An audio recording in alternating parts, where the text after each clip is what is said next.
ছোট্ট এই ডিজাইনটার drawing tutorial আমি কিন্তু একটা রিলসে শেয়ার করেছি, আপনারা অনেক বেশি পছন্দ করেছেন। তো আজকে আমি এটা হচ্ছে সেলাই টিউটোরিয়ালটা আপনাদের সাথে শেয়ার করছি। তো আসসালামু আলাইকুম, welcome back to my new video. আশা করি সবাই অনেক ভালো আছেন। তো আল্লাহর রহমতে আমি অনেক ভালো আছি। তো যারা এমব্রয়ডারি কাজে একদমই নতুন, ভিডিওটি না টেনে সম্পূর্ণ দেখলে কিন্তু আপনারাও সুন্দরভাবে এভাবে ডিজাইন করে নিতে পারবেন। তো দেখুন, মাঝখানে যে সূর্যমুখী ফুলটা আছে সেটি প্রথমে আমি সেলাই করে নিচ্ছি। তো তার জন্য এখানে 2টা সুন্দরী সুতা বা লাচ্ছি সুতা আমি এখানে নিয়েছি।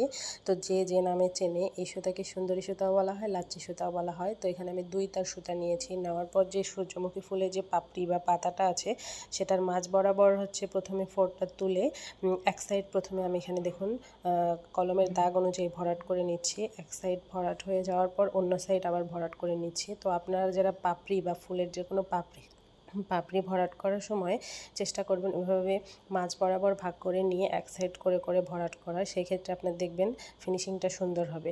তো যখনই আপনি এক সাইড থেকে আরেক সাইডে করতে যাবেন সেই ক্ষেত্রে ফিনিশিংটা অত বেশি ভালো হয় না, আপনারা নিজেরাই খেয়াল করলে বুঝতে পারবেন। তো দেখুন, একটা পাপড়ি হয়ে যাওয়ার পর আরেকটা যে পাপড়ি আছে সেটিও আমি প্রথমে মাঝ বরাবর সুইয়ের ফোঁটটা তুলে এক সাইডে প্রথমে এখানে ভরাট করে নিচ্ছি। তো আমি এখানে কিন্তু শুধু এমনিতেই ভরাট করে নিচ্ছি, কোনো কাশ্মীরি ভরাট বা গিট ভরাট এখানে কিন্তু দিচ্ছি না, যেহেতু পাপড়িটা এখানে আমার খুব ছোট। তো সেই ক্ষেত্রে এমনি ভরাট দিলেই কিন্তু সুন্দর লাগবে। তো দেখুন, এভাবে পাপড়ির একটা করে শেপ দাগ অনুযায়ী সুন্দর করে এভাবে আমি এখানে ভরাট করে নিচ্ছি। তো ফুলের মাঝখানে যে অংশটা আছে সেটি আমি ফ্রেঞ্চ নোট সেলাই দিয়ে সেলাই করে নেব। তো ফ্রেঞ্চ নোট সেলাই দেওয়ার নিয়ম দেখুন, সুইয়ের মাথায় আপনি হচ্ছে 2-3 বার প্যাঁচ দিয়ে সুতাটা হাত দিয়ে টেনে রেখে আপনি নিচে সুইটা তুলবেন, সুন্দর করে আপনার একটা গিটের মতো সেলাই হবে। তো ফ্রেঞ্চ নোট সেলাই দেওয়ার নিয়ম হচ্ছে আপনি গিটটা যত বড় করতে চাবেন সেক্ষেত্রে আপনাকে সুতার তারটা বেশি নিতে হবে, আর যদি একটু ছোট ছোট করে ভরাট করতে চান সেক্ষেত্রে আপনি সুতার তারটা কম করে নেবেন। তো এই ফ্রেঞ্চ নোটটা দিয়ে ভরাট করলেও কিন্তু অনেক বেশি ভালো লাগে। তো আপনারা দেখুন আমার হাতের দিকে, তাহলে বুঝতে পারবেন।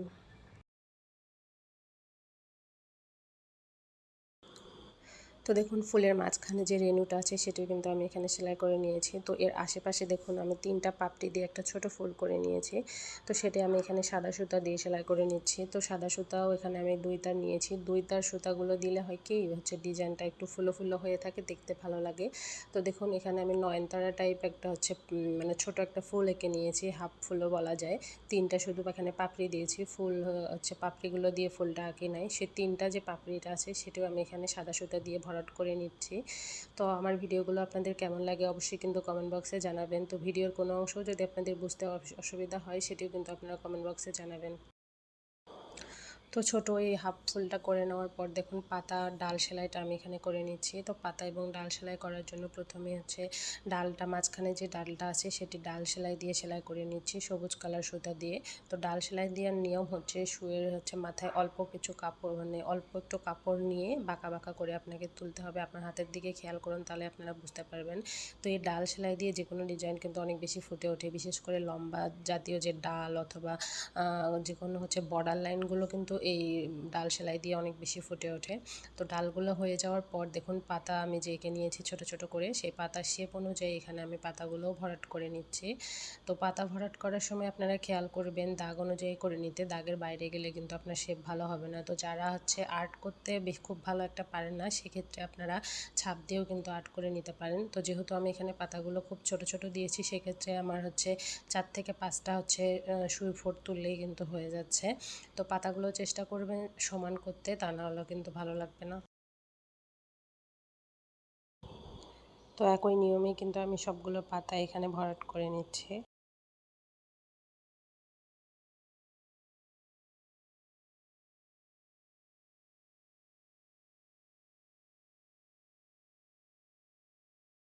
তো 2 পাশে যে পাতা শেপের ডিজাইনটা আমি দিয়েছি সবগুলো সবুজ কালার সুতা দিয়ে সেলাই করে নিয়েছি। তো পাতার সাইডে দেখুন আমি চিকন করে একটা হালকা পাতার মতোই শেপ দিয়ে ডিজাইন করে নিয়েছি।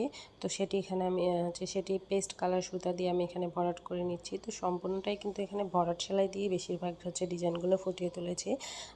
শুধুমাত্র ডাল এবং যে চিকন যে ডিজাইনগুলো আছে সেগুলো হচ্ছে ডাল সেলাই দিয়ে করে নিয়েছি। তো পাশের যে পাতা শেপের ডিজাইনটা আছে সেটি কিন্তু ডাল হচ্ছে ভরাট সেলাই দিয়ে আমি বাঁকা বাঁকা করে একটু তুলছি। নিচ্ছি। বাঁকা বাঁকা করে তোলার কারণে কিন্তু দেখতে বেশি ভালো লাগে, যেহেতু এটি চিকন পাতা। তো যদি আমার এখানে চ্যাপ্টা পাতা হতো সেক্ষেত্রে কিন্তু আগের যে পাতা যে নিয়মে সেলাই করলাম সেই নিয়মে করতাম। যেহেতু এখানে চিকন টাইপ একটু বাঁকানো করে পাতা দিয়েছি, সেটা এখানে লম্বা লম্বা আড়াআড়ি করে ভরাট করে নিচ্ছি, তাইলে কিন্তু দেখতে বেশি ভালো লাগবে। তো পাশে যে ছড়ানো একটা ডাল দিয়েছি, সেটিও আমি এখানে ডাল সুতা দিয়ে সেলাই করে নিচ্ছি। তো এখানে আমি সবুজ কালার সুতা ব্যবহার করছি না, তো হালকা যে জলপাই কালার সুতাটা আছে সেটি দিয়েছি, তাইলে আমার একটা শেড চলে আসবে পাতাগুলো, যেহেতু এখানে আমি গাঢ় সবুজ কালার দিয়েছি।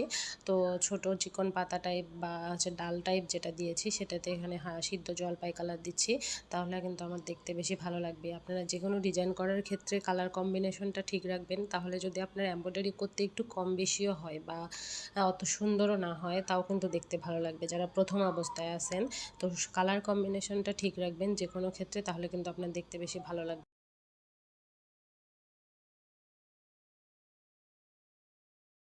তো ছোটো ওই ডালটার মাথায় দেখুন ছোট ছোট রেনু টাইপ যেগুলো আমি দিয়েছি, সেগুলো এখানে আমি ফ্রেঞ্চ নোট সেলাই দিয়ে সেলাই করে নিচ্ছি। তো এখানে 2 তার সুতা নিয়েছি আমি, তার কারণে একটু মোটা হচ্ছে। আর সুতার মাথায় আমি 2 থেকে 3 বার প্যাচ দিয়ে নিয়েছি, যার কারণে দেখুন সুন্দর করে কিন্তু আমার রেনুগুলো হয়ে যাচ্ছে। তো একের পর এক সবগুলো রেনু আমি এভাবে সেলাই করে নিচ্ছি। তো এরপর যে বাকি লতা পাতা বা ফুলগুলো আছে ঠিক একই নিয়মেই ভরাট করে নিব আমি। তো সম্পূর্ণগুলো দেখালে ভিডিওটা অনেক বেশি লং হয়ে যায়। আজকের মতো এখানেই বিদায় নিচ্ছি। ধন্যবাদ।